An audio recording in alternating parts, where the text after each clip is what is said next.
Colleen's looking to move several departments out of City Hall in an effort to relieve some structural issues in that decades-old building. News Channel 25's Colton Scott joins us live in downtown Killeen. Colton, officials say the moves will also help create better customer service from those departments that are relocating. And last month, the Killeen City Hall building was assessed and several structural issues were detected. They said that too much weight on the top floors of the building are causing those departments to now have to move.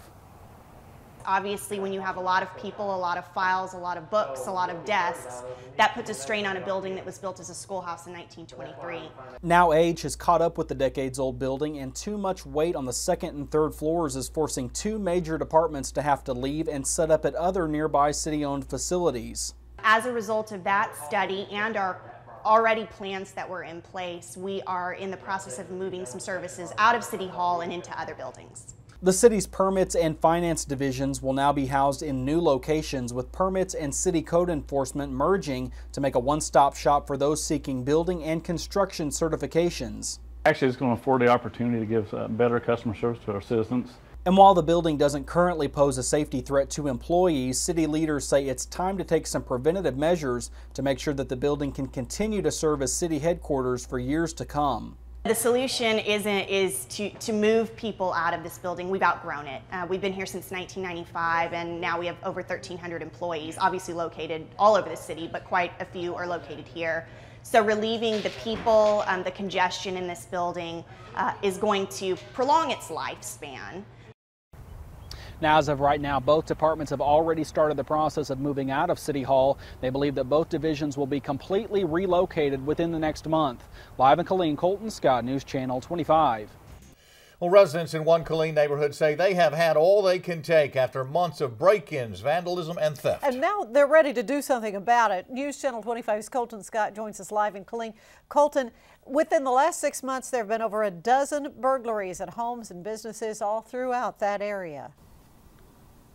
And 3 residents who live in this neighborhood say that they've now taken it upon themselves to form what they're calling the Meadows Neighborhood Watch. So far, roughly 30 members have joined, and they're all saying that they're tired of living in fear.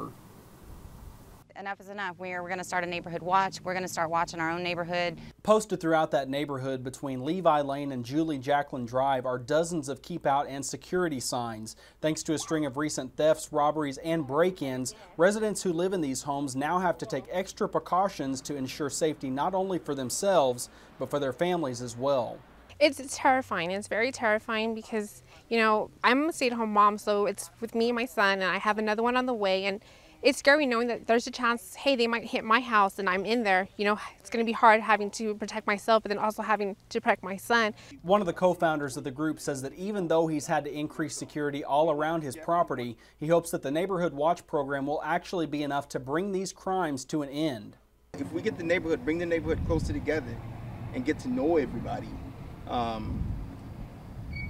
that's going to make us a lot stronger right there.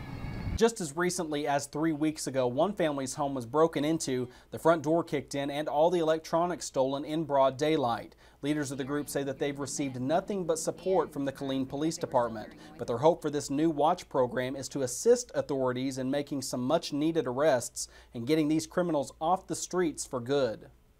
Now, as you can see behind me, in less than an hour, that group will actually be holding one of those neighborhood watch meetings where information from the Killeen Police Department will be handed out to residents. They say that they hope the program will only continue to grow throughout this community within the coming months. Live in Killeen, Colton Scott, News Channel 25. City of Killeen's proposed several new changes to their ordinance that regulates how much fat, oil, and grease can enter the city's sewer system. News Channel 25's Colton Scott joins us live in Killeen. Colton, the revisions the council proposed now give restaurants 2 options in how to get rid of that waste, either clean out the old grease traps or set up some new ones. And around 10 months ago, restaurants throughout Killeen went to the city council complaining that they were being gouged in surcharges for dumping excessive amounts of grease into the city's sewage system. The city suspended their old ordinance and went back to the drawing board to try and find a way to more accurately measure how much of the waste was actually getting into city wastewater. Several years ago, the city first instituted what is known as the Fats, Oils, and Grease Program, or FOG. The goal of the program was to try and prevent major damage to the city sewage system caused by excessive grease in the water. We had incurred about $900,000 to repair the South Sewage Treatment Plant, and we needed to do something to keep that from happening in the future. So the city teamed up with a food and establishment organization to create a new program. This after many restaurants in Killeen went to the city and asked for the ordinance to be suspended due to massive surcharges caused by inaccurate readings in the wastewater at those establishments. They were using the same procedures in Killeen that they were using in Austin and other places where they were not incurring surcharges, and they were getting like $1,500 a month surcharges from the city.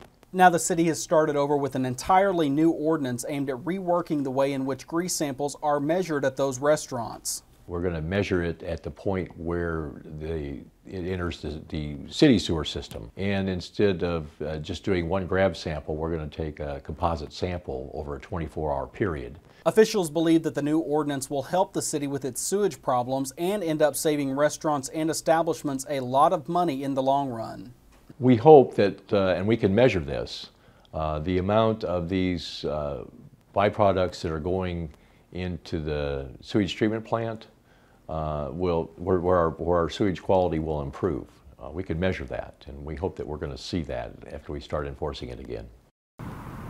Now, just this week, the city sent out ordinance notices to local restaurant owners, and city officials say that all 304 restaurants in Killeen will be in compliance when that new program starts back up in a few weeks. Live in Killeen, Colton Scott, News Channel 25. A new report says about 90% of female military spouses are underemployed throughout the country. And News Channel 25's Colton Scott tells us that report also says many times military spouses have to take jobs below their experience or education level.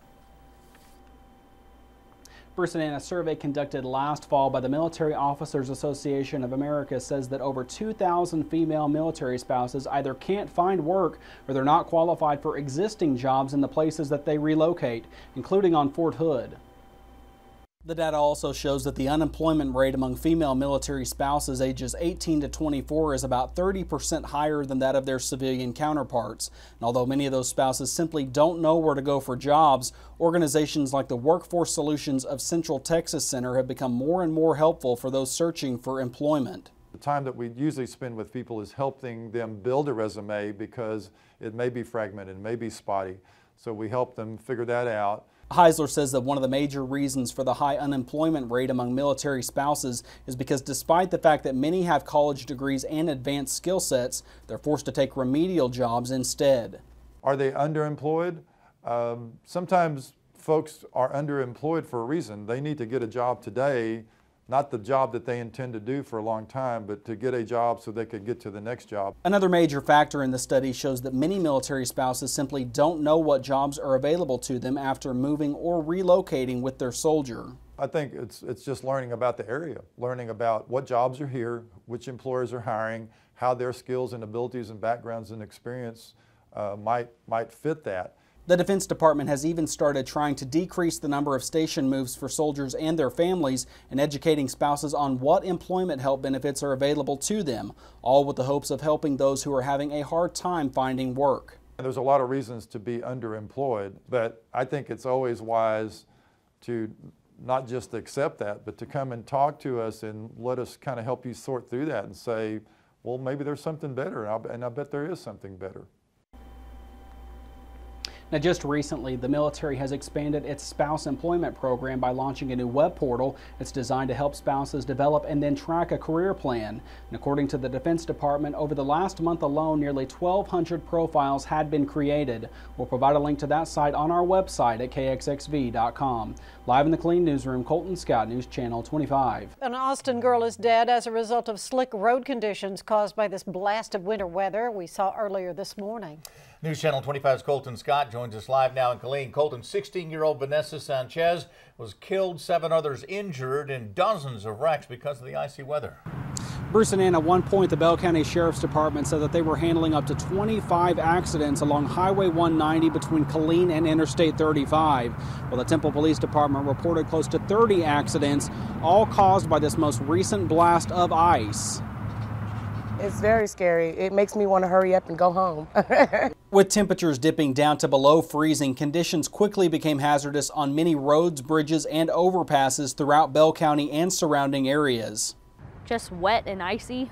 Some spots are slick once you get closer to the bridges. People just need to slow down to take better caution. As the conditions worsened, traffic began to back up on major highways, with many roads crippled by the freezing rain and closed down to single lanes only. Of course, I'm still cautious, and I just try not to drive too fast because I remember earlier they said it might be ice on the road. A multi-car pileup happened on I-35 south of Salado, where one girl was killed in a rollover accident after she was ejected from her vehicle. And with temperatures expected to stay below freezing throughout the night, officials are urging drivers to simply stay off the roads. Best thing to do under these conditions, one is just don't drive, but if you have to, slow down, give plenty of distance between the other, and watch for the other driver. Numerous businesses closed and many schools let out early to try and get a jump on the winter weather, but crews ventured out to do their best in clearing those roads before they refroze. We're hoping after the weather's like it is right now, that folks realize that the roads are bad and slow down or stay off the road. If we get people off the roads and get them home safely, we'll be in good shape. Now again, as you can see behind me, traffic is definitely going much slower than usual out here as motorists try and take those extra driving precautions. We'll provide some more winter weather safety tips on our website at kxxv.com. Live in Killeen, Colton Scott, News Channel 25. The Copperas Cove Independent School District will face a multi-million-dollar loss in funding after they failed to qualify for certain federal financial aid. News Channel 25's Colton Scott joins us from the Killeen newsroom. Colton, these changes aren't expected to take effect until next fall. Bruce, and changes are currently in the works as district leaders make decisions on how to reduce expenditures. This after they lost nearly 16% of their overall budget by not qualifying for what is known as heavy impact aid. Impact aid is not funded partially. You're either in or you're out. To be eligible for the federal funds, 35% of the students served must meet specific military-related criteria. This year, when CCISD conducted its annual Impact Aid survey, they fell just short of that percentage and ended up losing nearly $12 million. We sent out information to our parents. We sent out information. We had a public hearing. And our Board of Trustees made these decisions based on recommendations from our superintendent and executive team on how to reduce expenditures and still continue to do what we do best, to educate our kiddos. One of the biggest ways the district is looking to save money is by reducing the current day-long pre-kindergarten program and making it only a half-day program. It's an expensive program. Pre-kindergarten, the way it is staffed and everything is just an expensive program. One of our elementary schools is going to go from having kindergarten to 5th grade to having just pre-kindergarten classes. That's the major change. In addition to the pre-K cuts, district leaders have approved reducing operational costs by 5% district-wide and reducing the number of staff by around 40 full-time employees. This is a very challenging time for Copperas Cove ISD. We regret that we're at this position. However, we don't have any say over that. The district hopes to recoup some of that money through several revenue-based programs that they're currently working on, and despite the loss of the much-needed federal aid, school officials are still confident that they'll be able to provide students with the best education possible. Our number one focus is to continue to educate children the way that we do here at CCISD in an excellent way, and to also take care of and further develop our exemplary staff that we have, our teachers that are doing the job that's so important in the classrooms every day. Now, eligibility for heavy impact aid is determined on a year-by-year basis, so just because CCISD didn't qualify for the 2014-2015 school year, that doesn't mean that they can't reapply and then get that money back for later school years. Live in the Killeen newsroom, Colton Scott, News Channel 25.